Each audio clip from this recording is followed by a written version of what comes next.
What is going on, you guys? Alex Chasen back here with a brand new video, and the NBA season is officially back tomorrow. Or if you're watching this on Tuesday, or if you're watching this after Tuesday, the NBA season is back. Let's go. It has been June, July, August, September, October, 4 or 5 months if you want to count June, I guess, even though there was NBA basketball in June. But if your team didn't make the playoffs, it has been a lot longer than just 4 months without NBA basketball. I'm a Celtics fan, so I kind of had a good ride there. Shout out that ring ceremony tomorrow night. But either way, in today's video, I am going to be predicting the entire Eastern Conference and Western Conference standings for the entire season. Let's just jump right into it. No more waiting around. Starting off in the Eastern Conference, I am going to be going from the bottom up. Got to keep some suspense on who are these top teams in the East and the West. Starting off with teams that aren't going to be in the play-in, so that 11 through 15 seed. At the 15th seed in the Eastern Conference, give me the Brooklyn Nets. Do I really have to dive into why it's going to be the Brooklyn Nets? They are tanking for Cooper Flag. They are going to be really, really bad. I don't think Cam Johnson is going to be on this team long term. If they can get rid of Ben Simmons, I'm sure they would, but I doubt they're going to be able to move that contract. This team is going to be continuously dumped off throughout the season, that being some of their best players. When it comes to Cam Thomas, Nick Claxton, Noah Clowney, those guys are all going to be there. Those are like their cornerstones as of right now, I guess you can say. But overall, they are going to be continuing to dump off pieces until the trade deadline, and then after that, they're going to try to lose every game possible. That 14th seed. Give me the Washington Wizards. They're a step up from the Brooklyn Nets. They have some good pieces. Malcolm Brogdon, Jordan Poole, Kyle Kuzma, Valanciunas, Alex Sarr, the rookie, Bilal Coulibaly. It's going to be a solid second year for him, I hope. They have some solid pieces in Washington, but a lot like the Brooklyn Nets, I don't think Malcolm Brogdon is there long-term. I don't think Valanciunas is there long-term. Kyle Kuzma may not even be there past the All-Star break. Same thing for Jordan Poole. You never really know what's going to go on there. If I had to put money on it, I say Jordan Poole is there for the long haul. Kyle Kuzma is not. But either way, they are also a team that is looking to dump off some pieces, get some assets back, get some capital, that being, draft capital. They're going to be the 14th seed in the East. I just think the Brooklyn Nets are going to be a bit worse because the Wizards have a little bit better competitive looking roster on paper. Who really knows? That 13th seed, the Chicago Bulls. On paper, this team should be better than the 13th seed in the East. But they are so dysfunctional. Zach LaVine shouldn't be on this roster anymore. I feel like a broken record because I say this every single time I talk about the Bulls. Vucevic shouldn't be on the roster anymore. You got to buy in to Kobe White, now Matis Buzelis. You got to buy into this youth movement on this team. Josh Giddey. They have a lot of guards on this team if you think about it. Josh Giddey, Kobe White, Ayo Dosunmu, Lonzo Ball, who is back, who actually looked pretty good in his first game back, Zach LaVine. They have a lot of guards, and they shouldn't have all of them. They're going to look to move some pieces as well. The thing is, will they be able, or will they actually want to move any of those pieces? Probably not, because they don't really make many trades, because management is dysfunctional, and I don't think it's really going to work out to anything great this year. They're going to be the 13th seed, somewhere in the Eastern Conference. This is where the Detroit Pistons come into play. They are my 12th seed. I think it's going to be a much improved year for the Detroit Pistons. Last year, they won 14 games. I have them around that 30, high 20 win mark. And in the Eastern Conference, that's good enough because there's a lot of bad teams in the East. That's good enough to be the 12th seed in the conference. I think it's going to be a much improved year. New coach with JB Bickerstaff, new identity. They do bring in a low-level star. I'm going to say that loosely with Tobias Harris. He'll just be a good guy to get some points on that team. Cade Cunningham should take a step up. Jaden Ivey should take a step up. There are guys there that we project are going to be much better this year. I think the Pistons take an overall leap, not a play-in leap, but getting closer this year versus having the worst record in the entire NBA last year. The 11th seed, this one was a toss-up between the Raptors and the Hawks. I'm going to go with the Raptors. And it really could go either way, but I'm going to say the Raptors are this 11th seed. They're going to be that first team out of the play-in, and I just there's a lot of ifs on that team. There's really no bona fide star. Of course, Scotty Barnes is that only star as of right now, but I don't know if he's going to hit another level. And if he does hit another level, they very well could be that 10 seed, because they do have Emmanuel Quickly. They do have RJ Barrett, two other guys that we're kind of going to see what they can do this year. If those three guys can take leaps up, there's no way they can't be the 10 seed, but there's a lot of question marks there. Whereas the Hawks, on the other hand, I do have them as my final play-in team moving into the play-in now. I do have them at that 10 seed, just barely, because they already have solidified guys who can play in the NBA, and they have proven to be, whether it's a star like Trae Young or really good rotational pieces like Bogdanovich, Clint Capella, Okongwu, Hunter. They already have proven guys. Jalen Johnson is going to most likely take a leap up this year, hopefully. They have a lot more proven guys on this Hawks team versus the Raptors, where it's a lot of guys trying to prove themselves to be stars or low-level stars in the game. So that's why I kind of have that little bit of difference there. I think Ricochet is going to be really good as a rookie as well on that wing. So I think the Hawks are going to be a tad better. Continuing into the play-in, I haven't talked about the Charlotte Hornets yet. You're probably like, how are they this high? Yes, the Charlotte Hornets are my 9th seed in the Eastern Conference. I'm not going to dive too deep into the Charlotte Hornets, because last week I actually made a video on why I think they'll be pretty good this year, why I think they'll be close to that 500 win mark and most likely a play-in team in the East.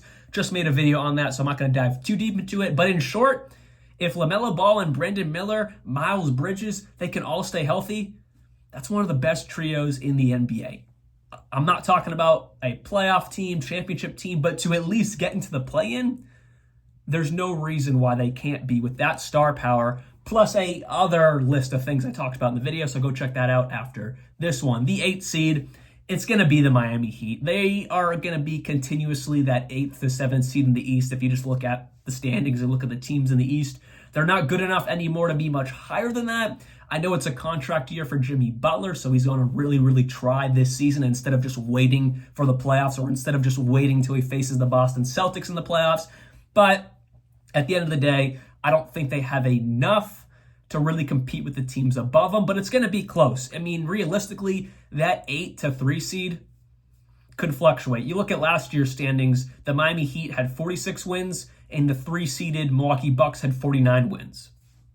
It really could fluctuate. A team sucks for a week, they could fall all the way back to 8. A team does really, really good for a week, they could be that 3 seed. So it's really give or take on some of these standings here, but I'm going to say the Miami Heat are that 8 seed. That's where they fell last year. Not much better. Didn't really do too much this offseason. I do like the Kel'el Ware draft pick. Bam Adebayo is obviously going to be great. Tyler Hero is going to be good. Terry Rozier, finally a full year with him. They have a good team. But I don't think it competes to the same level as the teams we'll get to next. And I'm going to name off a few teams here because I think they're all in the same category. Going from the 7 to 3 seed, we have the Orlando Magic, the Milwaukee Bucks, the 76ers, the Cavs, and the Pacers. The 3 to 7. And it's the same exact 3 to 7 as last year. That fluctuated for most of this season, or most of last season, I should say, and it's going to fluctuate this season as well. They're all so even and all very competitive in the same exact way. We'll start off with the Orlando Magic. I think the KCP pickup is huge. Finally get a good perimeter threat, good perimeter defender in that offense, because that's something they really lacked last year. Not the best shooting team, and ultimately that's why they kind of sucked against the Cleveland Cavaliers in round 1, and they lost in that series. But if Paolo and Franz can both take a leap up from behind the arc and just in their overall game, there's no reason why they cannot, sneak into that 4 or 3 seed in the East. The Milwaukee Bucks. The reason why I'm not really sold on them being 3 or being 7 is because injury concerns. Chris Middleton has continuously gotten injured the past couple of years. Giannis has gotten injured in back-to-back playoffs, leading up to the playoffs or in the playoffs. So is he reliable now? I don't know. Brook Lopez is getting older. I really don't have great answers. Dame is not the same Dame. He's still really good, but it's not the same exact Dame. He's not quite a top 8 or 10 point guard anymore. There's a lot of question marks there. I was not a fan of their offseason. Besides getting Gary Trent, that's a good spark off the bench. I'm not sold on them being that 3 seed. I'm more sold on them being that 6 seed, 5 seed. Worst case, that 7 seed. That's really where I see them more. I still think they'll be good come playoff time, but I don't think they're the same threat they once were. The 76ers, Joel Embiid just said he's never going to play a back-to-back again. What's that make you believe? We just saw Paul George get injured in the preseason. Tyrese Maxey, he's been injured on and off a couple times in his career early. A lot of question marks there. The only really great thing that's going to keep this team afloat is their bench is 1,000 times better than where it's been in any other time in Embiid's career with the 76ers. So that is a really good thing. They have great depth, great pieces around them in the starting five, so that will keep them afloat, especially if one of Maxey, George, or Embiid are on the court while the other ones are hurt. They have a great bench, great depth help to keep them afloat in this season, but I have them around that 5 seed. The Cavs, they're my 4 seed. Again, 3 to 7 can fluctuate, but I do have them here with what I think might happen. The Cavs are my 4 seed. Max Strus is going to be out for a bit. That's a huge piece on that perimeter, a huge piece to that offense, but he'll be back eventually. I'm not sold on this team come playoff time in any way, shape, or form, but regular season-wise, they're going to be good.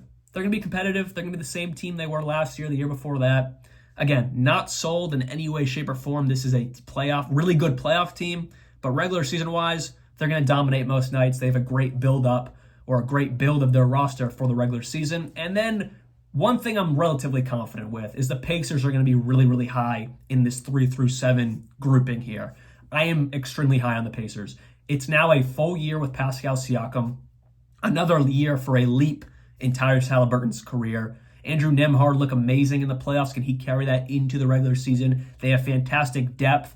I love the Indiana Pacers. I'm probably actually going to make a separate video on them. I'm just thinking about it off the top of my head. I'm really high on the Pacers. They are, if I'm really confident in any of these, Pacers are my 3 seed in the Eastern Conference. Their defense, if it can just take a bit of a leap, because that was really their struggle last year. Their offense was one of the best offenses we've ever seen. But if their defense can take a bit of a leap, man, they're gonna be scary. And this team made it to the ECF. And I know they face some injured teams, or some half-injured teams. I get it, but they still played the teams in front of them, and they still made it to the conference finals. And if Tyrese Halliburton didn't go down, the Celtics would have still won that series easily. But I mean, we saw the first game of that series where Jaylen Brown had to hit a clutch 3 to send it to overtime. It would have been a lot closer games. I don't know if it would have really changed the outcome in any way, shape, or form, but the games would have all been much closer. And then going to my top 2, it's the New York Knicks and the Boston Celtics, but the Boston Celtics are number 1. I know Kristaps Porzingis is out for the first couple months of the season. They literally brought back 13 out of the 15 guys on the last year's championship roster. That's almost unheard of,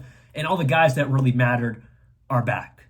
Jaylen Brown, and one thing too, Jaylen Brown and Jason Tatum, they both have a chip on their shoulder.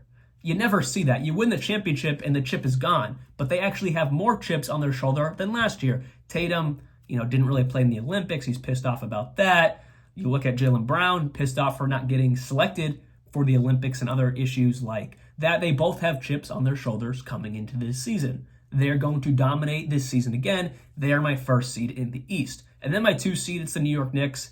I think it's going to be the same as last year on that standpoint. But I think the Knicks could be closer for that 55-57 win mark. They need Mitchell Robinson to come back to be really, really good come playoff time and really, really good in the back end of this season. But I think even without Mitchell Robinson, they have Cat, they have Jalen Brunson, they have Mikal, they have Josh Hart, they have OG Anunoby. I mean, this team is going to be really, really good. Just those guys are going to be playing tons and tons of minutes. That come playoff time, we'll have to see what this team is looking like. Now let's jump into the Western Conference, the 15th seed. Who's it going to be? I hate to say it, but back-to-back years, give me the Portland Trailblazers. They're just not good. Scoot hasn't looked great in preseason. They have a center situation they have to figure out. Klingon, Ayton, Rob Will. It's a clogged paint. They all can't play, but it's really a battle between Ayton and Rob Will because obviously Klingon they just drafted, so he's here for the long term most likely. Can Shaden Sharp become that star they're looking for? Maybe it's Scoot. Maybe he just had a bad preseason. I don't know. They're just not good. They have a lot to figure out. Chauncey Billups has a lot on his plate this year. They're going to be the worst seed in the West again. Moving to that 14th seed, give me the Utah Jazz. Last year, they were the 11th seed. They won 31 games, but I think they're going to win around 31 games again, but I think a lot of teams around them in the West are going to get better. So I just have them kind of being around the same record-wise, but they're going to fall back in the standings because teams like the Spurs and a couple other teams above them are going to have better overall records. I do like they kept Lauri Markkanen. That keeps them somewhat competitive. I think Keontae George can take a good leap this year. I think Colin Sexton's going to continue to be a really good point guard. Maybe Taylor Hendricks can take a leap up in his second year. I like the team they have, but it's obviously nothing great there. But they do have good pieces to be overall a 30-plus win team in the NBA. The 13th seed, the San Antonio Spurs, last year they won 22 games. I think they take a 10-12 win leap. I have them winning around 34 games. I think they're the 13th seed. Some people think they're a play-in team. I don't think they're anywhere close to that. I mean, anywhere close is a stretch. I don't think they're there this year. I don't think Chris Paul makes them automatically a play-in team. If they were to be a play-in team, we have to see Chris Paul be really good and be on the court a lot, something he hasn't been great at in the last few years of his career. I'm not even going to talk about Wembanyama because he's going to be awesome. It's not his fault if they don't make the play-in, but guys like Keldon Johnson, guys like Devin Vassell, they have to take major leaps up in their game for this team to be a true play-in contender. And in the West, I just don't really see them quite there just yet, but they're going to be improved, and that's really all they're looking for in my opinion. And then the 12th and 11th seed. I want to talk about both of them because they're both in similar boats. The Clippers I have at 12, and the Golden State Warriors I have at 11. We'll start off with the Clippers. Kawhi is out indefinitely to start the season. James Harden is not the same James Harden, and he's going to be that main star of that team. It's sad. It really is sad. Even if they had Paul George, I think they would be probably a play-in team at best, but I still don't think they'd be much higher. Like last year, they were the 4th seed. I don't think they even touched that if they had Paul George. It's really sad. I mean, Kawhi, I don't know what's going to happen with him. Their depth is not great. They have some solid pieces, but there's no one really there that's going to keep them afloat. I mean, like Chris Dunn is like one of their best guards right now. All respect to Chris Dunn, went to Providence College. I grew up around there, but shout out the Friars, but he shouldn't really be one of your best point guards on an NBA roster. The Clippers are not in a good situation. New stadium, though. Oh, yeah, new stadium. That's going to be cool, the Intuit Dome. Hopefully I get to see that one day. The Warriors at 11. I have them a little higher just because they have a constant on that team. It's Steph Curry, and he's going to be really, really good. Hopefully Kuminga can take a leap up. I have him as my MIP. If he can do that, there's a way they can sneak their way into the play-in, but there's no guarantees there because there are teams that are much improved or are going to be better. The Rockets. I mean, to put it this way, the Warriors won 46 games, and they were the 10th seed last year.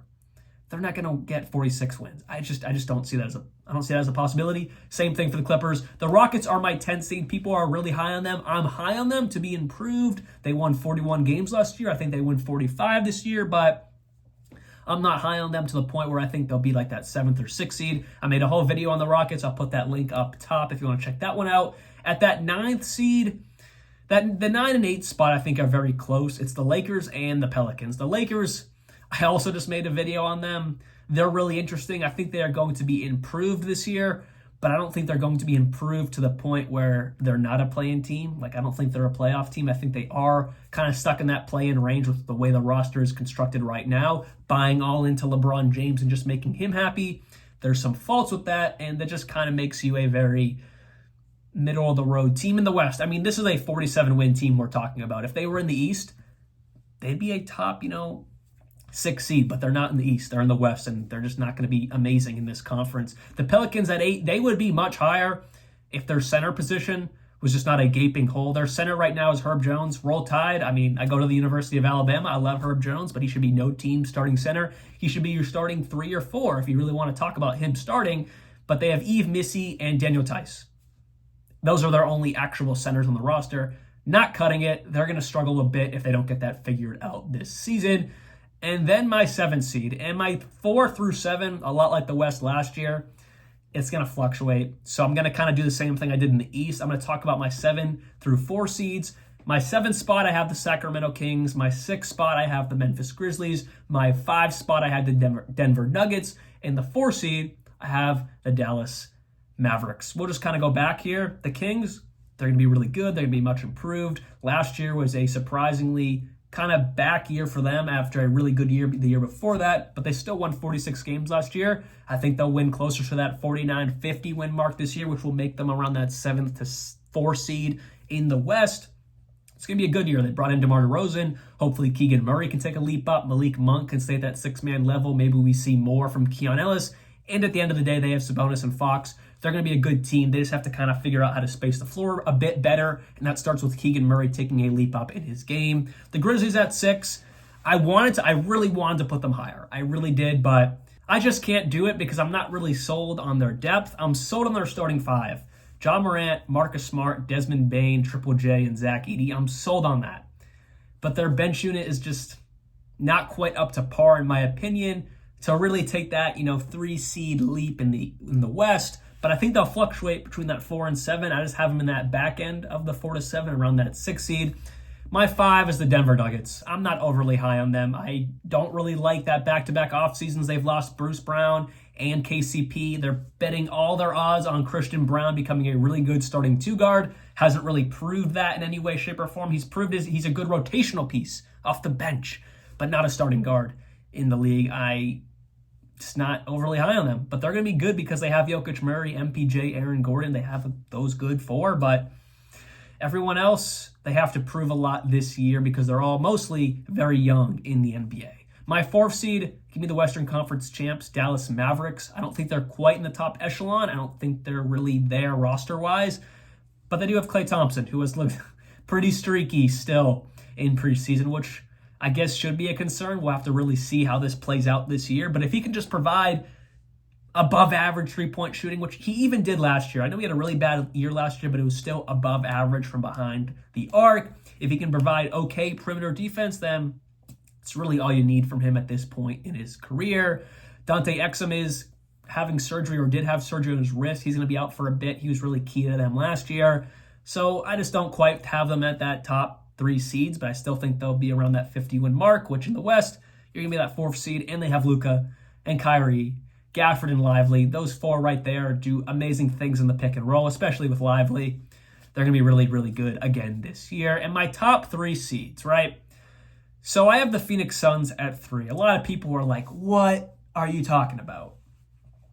I am really high on them just getting above average point guards in that rotation and making this team a hell of a lot better than where it was last year.